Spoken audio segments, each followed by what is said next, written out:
ইরানের খার্ক দ্বীপ দখলে নেয়ার পরিকল্পনা যুক্তরাষ্ট্রের, জানালেন ট্রাম্প। সম্ভাব্য মার্কিন স্থল অভিযান ঠেকাতে প্রস্তুত তেহরানও, কঠোর জবাব দেওয়ার হুঁশিয়ারি। এবং সাবেক প্রধানমন্ত্রী ওলির গ্রেফতারকে কেন্দ্র করে রণক্ষেত্র নেপাল, পুলিশের সঙ্গে সংঘর্ষ, শিক্ষা ব্যবস্থায় আমূল পরিবর্তনের ঘোষণা নবনির্বাচিত প্রধানমন্ত্রীর।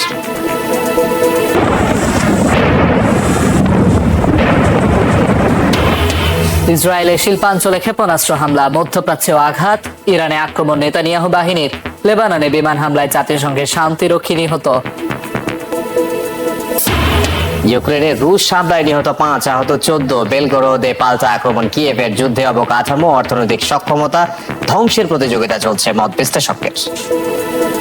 ইসরায়েলের শিল্পাঞ্চলে ক্ষেপণাস্ত্র হামলা চালিয়েছে ইরান, তবে ক্ষতিগ্রস্ত কারখানা থেকে বিপজ্জনক রাসায়নিক ছড়ায়নি বলে দাবি করেছে তেল আবিব। জবাবে তেহরান সহ বিভিন্ন স্থানে হামলা চালিয়েছে যুক্তরাষ্ট্র ইসরায়েল। সম্ভাব্য মার্কিন স্থল অভিযানের কঠোর জবাব দেওয়ার হুঁশিয়ারি দিয়েছে ইরান। লেবাননে জাতিসংঘের শান্তিরক্ষী ঘাঁটিতে ইসরায়েলি আক্রমণে 1 জন নিহত হয়েছেন। এদিকে যুদ্ধ বন্ধে যুক্তরাষ্ট্র ইরানকে আলোচনায় বসাতে পাকিস্তান কাজ করবে বলে জানিয়েছেন দেশটির প্রধানমন্ত্রী শাহবাজ শরীফ। স্থানীয় সময় রোববার ইসরায়েলের বিরশেবা এলাকায় নিয়ত হোভাব শিল্পাঞ্চলে ব্যাপক ক্ষেপণাস্ত্র হামলা চালায় ইরান। এই ঘটনায় বেশ কয়েকজন আহত হন। হামলার পরপরই ক্ষতিগ্রস্ত কারখানা থেকে বিপজ্জনক রাসায়নিক ছড়িয়ে পড়ার শঙ্কায় আশেপাশের বাসিন্দাদের সতর্ক থাকতে বলা হয়। পরে ইসরায়েল দাবি করে কারখানা থেকে বিপজ্জনক পদার্থ ছড়ায়নি। এদিন ইসরায়েলের মধ্যাঞ্চলেও ক্ষেপণাস্ত্র ছোড়ে তেহরান। ইয়েমেন থেকে ছোড়া ক্ষেপণাস্ত্র প্রতিহতের দাবি করেছে তেল আবিব। কুয়েত, বাহরাইন, সংযুক্ত আরব আমিরাত সহ উপসাগরীয় দেশগুলোতেও হামলা চালায় ইরান। কুয়েতের প্রতিরক্ষা মন্ত্রণালয় জানায়, গত 24 ঘন্টায় দেশটিকে লক্ষ্য করে 14টি ব্যালিস্টিক ক্ষেপণাস্ত্র ও 12টি ড্রোন ছোড়া হয়েছে। এদিকে ইরানের তেহরান সহ বিভিন্ন এলাকায় আক্রমণ চালিয়েছে ইসরায়েলও। দখলদার বাহিনীর দাবি, অস্ত্র গবেষণা ও উৎপাদন কেন্দ্র লক্ষ্য করে 120টির বেশি ক্ষেপণাস্ত্র ছোড়া হয়। তেহরানে কাতার ভিত্তিক সংবাদ মাধ্যম আল আরাবি টেলিভিশনের কার্যালয়, ইস্পাহানে একটি বিশ্ববিদ্যালয়েও চলে মার্কিন ইসরায়েলি হামলা। তাবরিজে পেট্রোকেমিক্যাল কোম্পানিকেও লক্ষ্যবস্তু করা হয়। হরমুজ প্রণালীতে একটি MQ-9 ড্রোন ধ্বংসের দাবি করেছে ইরানের সামরিক বাহিনী। হরমুজের পাশাপাশি ওমান উপসাগরের পূর্ণ নিয়ন্ত্রণ ইরানের সামরিক বাহিনীর হাতে রয়েছে বলে দাবি করেছে তেহরান। ওই অঞ্চলে মোতায়েনরত মার্কিন বাহিনীর বিরুদ্ধে কঠোর প্রতিশোধের হুঁশিয়ারি দিয়েছে ইরানের নৌবাহিনী। লেবাননেও হামলা অব্যাহত রেখেছে ইসরায়েল। দেশটিতে জাতিসংঘের শান্তিরক্ষী ঘাঁটিতে ইসরায়েলি বাহিনীর হামলার খবর পাওয়া গেছে। লেবাননের দক্ষিণাঞ্চলে সামরিক অভিযান আরও সম্প্রসারণের নির্দেশ দিয়েছেন প্রধানমন্ত্রী বিনিয়ামিন নেতানিয়াহু।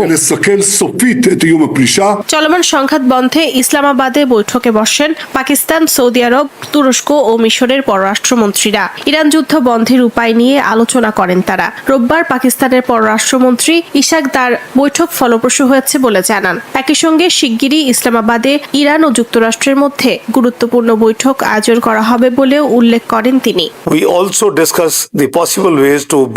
আমি ইসলামাবাদে যুক্তরাষ্ট্র ও ইরান আলোচনা সংক্রান্ত সম্ভাবনার বিষয়ে পররাষ্ট্র মন্ত্রীদের জানিয়েছি। এই উদ্যোগকে তারা সম্পূর্ণ সমর্থন জানিয়েছেন।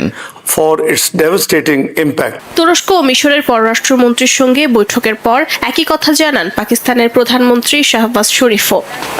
ইরানের স্থল অভিযান পরিচালনায় ট্রাম্প প্রশাসনের 10,000 সেনা পাঠানোর পরিকল্পনাকে হাস্যকর বলে মন্তব্য করেছেন যুদ্ধ বিশেষজ্ঞরা। তারা বলছেন, ইরান যুদ্ধে সফল হতে 10 লাখের মতো সেনা প্রয়োজন। ইরানে বিমান হামলা চালিয়েও শান্ত হচ্ছেন না মার্কিন প্রেসিডেন্ট ডোনাল্ড ট্রাম্প। নতুন করে 10,000 সেনা পাঠিয়ে স্থল অভিযানের পরিকল্পনার কথা জানান তিনি। এতে ট্রাম্পের দূরদর্শিতার অভাব নিয়ে আবারও প্রশ্ন উঠছে। সামরিক বিশ্লেষকরা বলছেন, 9 কোটির বেশি জনসংখ্যার একটি দেশের বিরুদ্ধে এমন সীমিত বাহিনী পাঠানো বাস্তবসম্মত নয়। এতে ইরাক ও আফগানিস্তানে যুদ্ধের উদাহরণ উঠে আসছে বারবার। ইরাক যুদ্ধের সময় প্রায় 1,85,000 মিত্রসেনা এবং কয়েক লাখ সশস্ত্র যোদ্ধা মিলেও পরিস্থিতি নিয়ন্ত্রণে রাখা যায়নি। 35,000 সেনা নিয়েও আফগানিস্তানের ছোট একটি প্রদেশ হেলমান্দ দখল করা সম্ভব হয়নি। সেখানে আকার ও জনসংখ্যায় বহুগুণ বড় এবং শক্তিশালী ইরানে সফল হামলা চালাতে হলে প্রায় 10 লাখের মতো সেনা প্রয়োজন হবে বলে মন্তব্য করছেন বিশ্লেষকরা। যুদ্ধ বিশেষজ্ঞরা আরও বলছেন, পারস্য উপসাগরে মোতায়েন মার্কিন নৌবহরগুলো খার্ক দ্বীপের মতো কৌশলগত কিছু এলাকা দখলে সক্ষম হওয়ার সম্ভাবনা থাকলেও ইরানে উন্নত প্রযুক্তির সামরিক সরঞ্জামের কাছে ধোপে টিকবে কিনা তা নিয়ে সংশয় থেকে যাচ্ছে। বিশেষ করে রাশিয়া যদি তাদের ড্রোন কৌশল ইরানকে দেয় তবে যুদ্ধের চিত্র দ্রুত বদলে যেতে পারে। এদিকে ইরানও বারবার দাবি করে যাচ্ছে যে তারা যে কোনো সামরিক হামলার জন্য পুরোপুরি প্রস্তুত। এমনকি যুক্তরাষ্ট্র ও ইসরায়েলের জন্য ইরান সম্মুখ যুদ্ধের প্রস্তুতি নিয়ে অপেক্ষা করছে বলেও জানান পররাষ্ট্রমন্ত্রী আব্বাস আরাকচি। এ অবস্থায় ইরানের স্থল অভিযান পরিচালনার জন্য ট্রাম্প প্রশাসনের পরিকল্পনাকে যুদ্ধ বিশেষজ্ঞরা হাস্যকর বলে মনে করছেন। কারণ ইরানের সামরিকভাবে সফল হতে হলে ট্রাম্পকে মার্কিন সশস্ত্র বাহিনীর প্রায় প্রত্যেক সদস্যকে সেখানে মোতায়েন করতে হতে পারে। মার্কিন সশস্ত্র বাহিনীর বর্তমান সদস্য সংখ্যা 13 লাখের বেশি। ইরানের পক্ষে যুদ্ধে জড়িয়ে পড়েছে ইয়েমেনের বিদ্রোহী গোষ্ঠী হাউথি। বিশ্লেষকরা বলছেন, লোহিত সাগরে নৌযান লক্ষ্য করে হাউথি হামলা চালালে বিশ্ব বাণিজ্য নতুন করে চ্যালেঞ্জের মুখে পড়তে পারে। 4 সপ্তাহের নীরবতা ভেঙে ইরানের পক্ষে যুদ্ধে যোগ দিয়েছে ইয়েমেনের বিদ্রোহী গোষ্ঠী হাউথি। হামলায় ইসরায়েলের বিভিন্ন সংবেদনশীল সামরিক স্থাপনা লক্ষ্যবস্তু করা হয় বলে জানায় গোষ্ঠীটি। হাউথিদের হামলা ইরানের তুলনায় কম কার্যকর হলেও তা বিশ্ব অর্থনীতিতে বড় ধরনের প্রভাব ফেলতে পারে। গোষ্ঠীটি বাবেল মানদেব প্রণালীতে জাহাজে হামলা চালিয়ে আগেও বৈশ্বিক বাণিজ্যে বড় ধরনের ধাক্কা দিয়েছে। এবারও এই পথ অস্থিতিশীল হলে বিশ্ব অর্থনীতিতে নতুন সংকট তৈরি হতে পারে। অন্যদিকে হরমুজে নিষেধাজ্ঞা থাকায় এ পরিস্থিতি আরও জটিল হবে। সৌদি আরব ও সংযুক্ত আরব আমিরাত সহ উপসাগরীয় দেশগুলোর জ্বালানি ও সামরিক স্থাপনাও হুমকির মুখে পড়তে পারে। অতীতে এমন হামলার জবাবে যুক্তরাষ্ট্র ও ইসরায়েল সরাসরি বিমান হামলা চালিয়েছে। তবে হাউথিরা এবার কতটা এগোবে তা এখনও পরিষ্কার নয়। অন্যদিকে ইয়েমেন নিজেই দীর্ঘ যুদ্ধের পর কিছুটা স্থিতিশীলতা অর্জন করেছে। নতুন করে আঞ্চলিক যুদ্ধে জড়িয়ে পড়লে দেশটির অভ্যন্তরীণ সংঘাত আবারও জ্বলে উঠতে পারে বলে মনে করছেন বিশ্লেষকরা। মধ্যপ্রাচ্য সংঘাত ঘিরে আঞ্চলিক স্থিতিশীলতা ফেরাতে ইসলামাবাদে বৈঠকে বসেন পাকিস্তান, সৌদি আরব, তুরস্ক ও মিশরের পররাষ্ট্রমন্ত্রীরা। রোববার বৈঠকে গাজা ও পশ্চিম তীরে ইসরায়েলি হামলার নিন্দা জানানো হয়। একই সঙ্গে ফিলিস্তিনিদের প্রতি অটল সমর্থনের কথা পুনর্ব্যক্ত করে পাকিস্তান। খাবার, পানি ও আশ্রয়ের জন্য লাইনে দাঁড়িয়ে ক্লান্ত গাজাবাসী। আন্তর্জাতিক দৃষ্টি ইরান যুদ্ধের দিকে সরে যাওয়ায় গাজার বাস্তবতা আরো ভয়াবহ হয়ে উঠেছে। শরণার্থী শিবিরে নোংরা পানি আর অনিশ্চয়তায় দিন কাটছে ফিলিস্তিনিদের। এর মধ্যেই উপত্যকায় অব্যাহত রয়েছে ইসরায়েলি বর্বরতা। রোববারও খান ইউনিস ও আল মাওয়াসি এলাকায় হামলা চালায় দখলদার বাহিনী। এতে হতাহতের ঘটনা ঘটে। এদিন মধ্যপ্রাচ্য সংঘাত ঘিরে আঞ্চলিক স্থিতিশীলতা ফেরাতে ইসলামাবাদে বৈঠকে বসেন পাকিস্তান, সৌদি আরব, তুরস্ক ও মিশরের পররাষ্ট্রমন্ত্রীরা। এতে মধ্যপ্রাচ্যের চলমান সংকট নিয়ে আলোচনা হয়।